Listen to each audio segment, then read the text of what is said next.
In my country, where I was born and bred, we have a saying that people who don't have teeth are the ones that God provides with meat. Because if at all you don't have teeth and you are given meat, how are you going to consume it? Because you need to use your teeth to tear it apart and then chew it, then find it through your neck into your stomach. Not so? So this is what is happening at Manchester United, that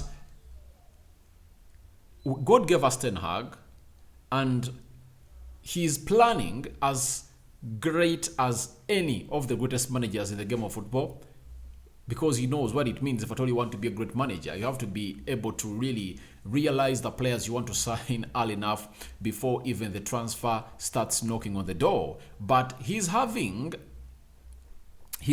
owners, all his bosses, that are not at his level of really thinking. That's the problem we are having at Manchester United. This time around, Ten Hag is the meat, but United doesn't have the teeth. Because if we had the teeth, we would have gone ahead to really go ahead and really do the signings early enough, because a manager scouts them early enough, even before the transfer window really commences. Welcome to United Matters channel. How are you guys, and where are you watching us from? Ten Hag Weghorst Secretive telephone call that most of us never knew about, but as you know, as the transfer nears to its completion, such stories have to come out and really blow out in the media, because they will be really adding a lot of meaning to the story, to it that it never started today. It started in December. That's when Ten Hag was really trying to go ahead and really get this guy known as Weghorst. We're going to talk about Fabrizio Romano telling us about Weghorst's story and how United are really planning a new meeting with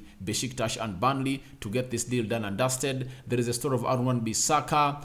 Wolverhampton Wanderers have upped their interest in this guy. I don't know whether Ten Hag is going to release him, but all that and more is going to be coming to the comment section, or all that and more is going to be coming in the next 1 or 2 minutes in this story. But smash the like button, comment and share. And if at all you're watching us for the very first time, lower right bottom corner, that's the place to be. Smash the black button that has the word subscribe. After smashing it, hit the notification bell that will enable you get notified every time I upload a video onto our channel that is really user friendly. Now, there is a phone call that came in from Ten Hag to Weghorst that most of us had not known about, and we've been told about this story by Fanatic. You know, every time you see a player coming in from countries like Turkey, you'll know that most of the stories are going to be gotten from Turkey, especially as far as this deal is concerned. Even before Fabrizio Romano reports or David Austin, we get stories from Turkey. And you know where this story came in from. It came in from Turkey. Then the likes of Lori Whitwell came in and verified it, and Samuel Lucas also verified it. Even Fabrizio joined the bandwagon and verified it. But right now, we are really getting credible sources from Turkey. Now, Fanatic has told us that Manchester United's coach Erik Ten Hag called Weghorst directly after the World Cup. He made an appointment with Weghorst. They met in Dutch Town. Ten Hag said that the clubs are ready. Ten Hag said to him that the clubs are ready to agree if Weghorst says yes, that he wants to see himself in United. So this meant that, as most of us we are watching the game of Argentina versus Netherlands at tenterhooks, when Weghorst came in through and scored a brace that really extended that game to another extra 30 minutes, and it ended into penalties.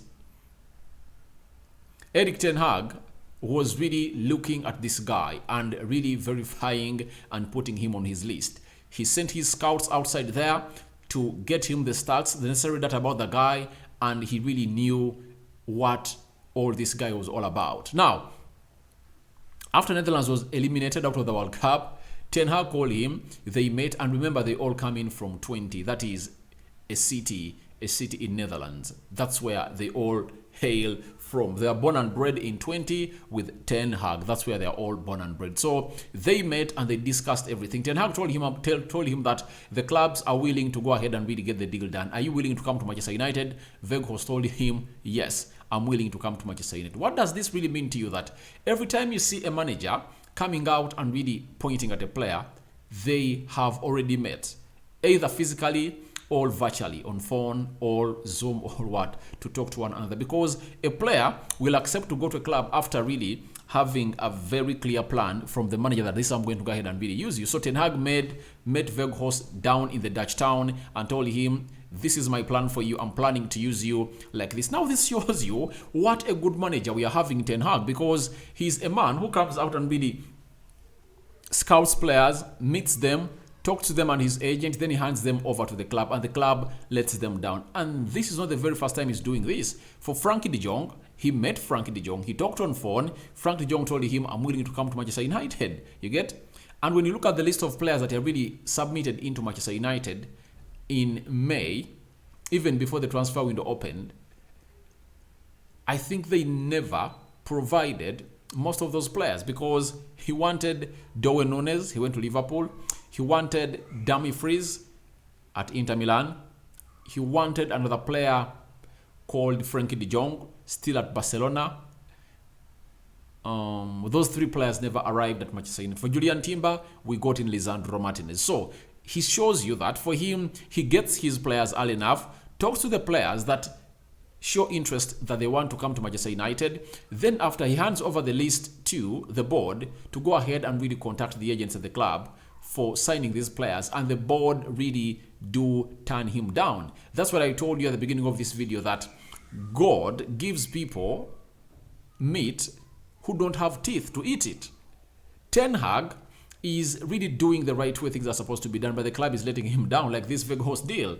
The deal was, Ten Hag met this man in December, not even late, but mid-December. He met him then, because the World Cup final was played on 18th, and the semi-finals between Argentina, it was the quarter-final between Argentina and Netherlands, took place around 10th or 9th. That's when it took place. So that shows you that Ten Hag did his job, but the board is letting him down. So they had this meeting with a player known as Weghorst, and obviously agreement was reached, and Weghorst knew that United was going to come in for him in the winter transfer window. Now, Weghorst routinely arrived at the facilities of Beşiktaş at 9:30 in the morning, had breakfast, trained, and now he's waiting for Beşiktaş agreement with Abubakar to leave. Now, we all know that it is confirmed.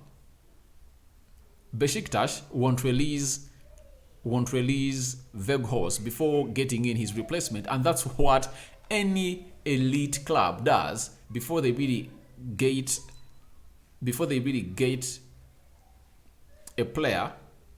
They get off a player from their side. So they need to get in the replacement of Weghorst and really sign in Abubakar, because the moment you let him out to go and you've not yet brought in his replacement, trust me, you'll feel the music. They'll come out and really hold you ransom, because they will know that you have nothing to do for that. You have nothing to do 100%, and you'll only go out and do the needful to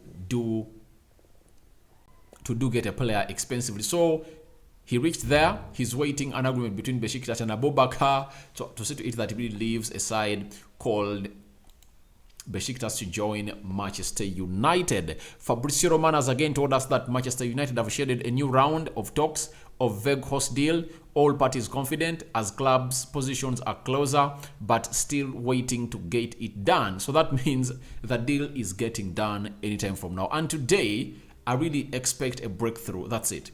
I expect a breakthrough of this deal of Weghorst, Burnley, and Beşiktaş, because I think we have gone ahead to convince Beşiktaş that we are going to get you the money that you want, 3 million euros, get in the guy, and obviously, let's see what's going to happen when you get Abubakar. So Abubakar is the only one that's really letting this deal delay. But if I told you here that Abubakar has really agreed to sign a deal with Manchester with Beşiktaş, just know a here we go will be in a no minute to be heard from Fabrizio Romano. Now, Disco Mira, he's a United correspondent for the Daily Mirror, has told us that Ten Hag is said to be unconcerned at Weghorst's scoring record for Burnley last season, pointing to the fact that he has 9 goals in 18 games this season as proof of his ability to find the net on the regular basis, in addition of 2 goals at the World Cup. To me, I believe everyone who really doesn't believe in this guy, then he has something wrong with him, because he's a clinical finisher. And when you're at Burnley, you won't get as many chances as you get when you're playing for Manchester United. When he was playing at Burnley, Burnley was a pragmatic side. They used to really sit back and really hit teams on the break. It was not an inclusive play. That's not a style of play that Weghorst enjoys. That's why at Beşiktaş, he's scoring in goals for fun. Even over the weekend, he scored in the 2-1 win against Kempanase. That is the name of the club. I think that's the name of the club in Turkey. So this guy is good at scoring goals, and then Hag believes that if at all I get him, he's going to really get into better positions of the center forward that will see him create goals for United, score goals for United, and create spaces for others to really thrive in this game of football. So I believe let's get him in as we prepare to see to it that we get in a super striker in the January transfer window. And as I told you yesterday that I really believe this guy is going to be up for keeps at Manchester United.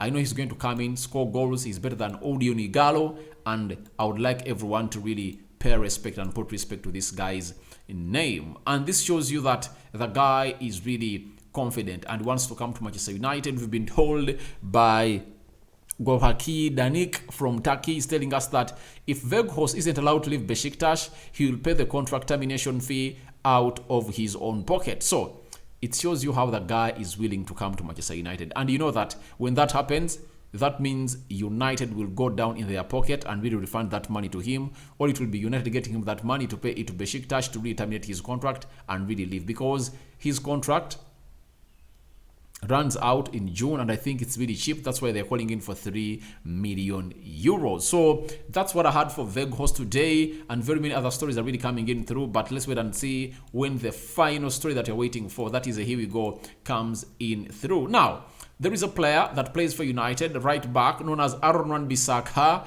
Very many teams are really interested in him, especially in the Premier League. West Ham, Wolverhampton Wanderers, and Crystal Palace. Amongst all the three, there is one that has really come out and showed genuine interest, and they want even to pay cash for the player known as Aaron Bissaka. And the story has been brought to you by Santi J, a fellow known as Santi Aouma. He's a journalist for Marketo. He has told us that Man United right back Aaron Bissaka is now the priority for Wolverhampton Wanderers to have already expressed interest in him, meaning that they want to sign him. And when you look at the way he has been playing, guys, he's really a player that shows you how good Erik Ten Hag is. That Ten Hag has shown us that he can go ahead and really change the style of play of any player. Even Aaron Bissaka is one of the beneficiaries of this latest development of the manager Erik Ten Hag. Although he does not really look flamboyant going up front or in the offensive area, but you really see him really doing the needful to really get himself to the levels of really being into the positions and really putting in assists. In the game of Burnley, he had 1 assist for United. He would have followed with 1 back against Wolverhampton Wanderers, because that ball he gave Rashford before it crossed the goal line, it had to smack or slip off the hand of Rashford to see to it that it really crosses the line. So that's the reason as to why he was denied the second assist. But you would have seen him making 3 assists, 2 assists in 2 games. That is Aaron Bissaka. And today, he's expected to start as we take on Charlton in the right back position, as Diego Dallo is going to be rested as United prepares for the game of Man City over the weekend. So you're going to be having a very busy season. Guys, as things stand, almost every week we are going to be having 2 games. We are going to be playing on Saturday, Wednesday, or Thursday, and Saturday or Sunday.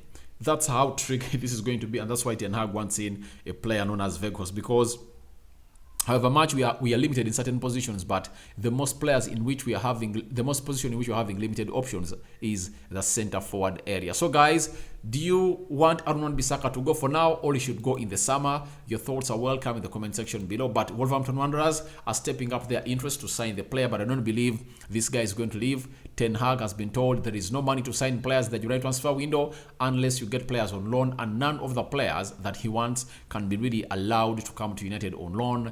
And obviously, we are only getting in Weghorst. That's it. So guys, your reactions to Ten Hag Weghorst secret telephone call and meeting are welcome in the comment section below. Smash the black button, and obviously hit the notification bell that will enable you get notified every time I upload a video onto this channel. Rokan David remains my name. First video of the day. May the Oymat Lord bless you abundantly. Remember, we are having a huge game against Charlton. We beat them today. We are into the semi-finals of the Carabao Cup.